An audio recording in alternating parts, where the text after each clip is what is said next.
2 место. Благодаря всем стараниям, всем новомодняцким выебонам со снегом, с морскими баталиями, новыми героями, местом и временем действия, Ubisoft на радость всем фанатам представила 3-ю и заключительную серию истории Дезмонда и его белокапюшонных предков. Разработчики честно спешили все успеть релизнуть до конца света, чтобы геймеры успели напоследок насладиться игрой и найти священный Грааль.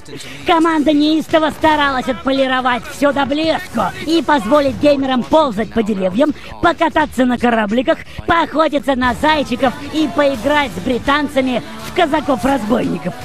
Все удалось на дядю Славу вместе с захватывающей историей становления Америко-Косоляндии. Создатели откровенно заебались перелистывать страницы учебников по истории, после чего решили придумать свой сюжет с блэкджеком и шлюхами для серии дополнений, поэтому отпускать 3-й Ассасин пока никого не собирается. Альтернативная история страшного и ужасного короля Вашингтона совсем скоро дополнит историю серии. Assassin's Creed 3 присуждается 2-я строчка в списке игр года.